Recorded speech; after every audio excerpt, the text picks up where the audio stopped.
আগামী জাতীয় সংসদ নির্বাচনে নিজের পক্ষে ভোট চাইতে মোটরসাইকেলের শোভাযাত্রা বের করেছেন বগুড়ার ৭ গাবতলী শাহজাহানপুর আসনের জামাত মনোনীত প্রার্থী গোলাম রব্বানী।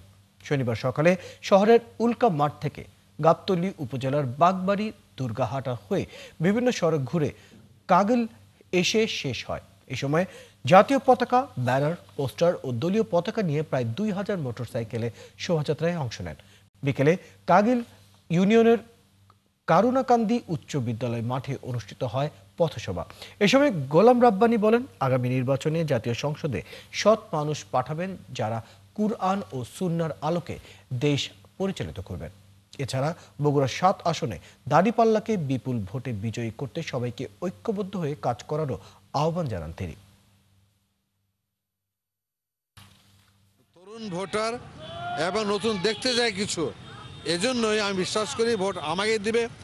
আমি এলাকার জনগণের সাথে পরিচিত, কাজ করেছি, প্রচুর কাজ করেছি, আমি বিভিন্ন আন্দোলনের কাজ করেছি, জেল খেটেছি, আমি প্রতিষ্ঠান গড়ে তুলেছি এবং এই এলাকার মানুষের সাথে আমি সম্পৃক্ত।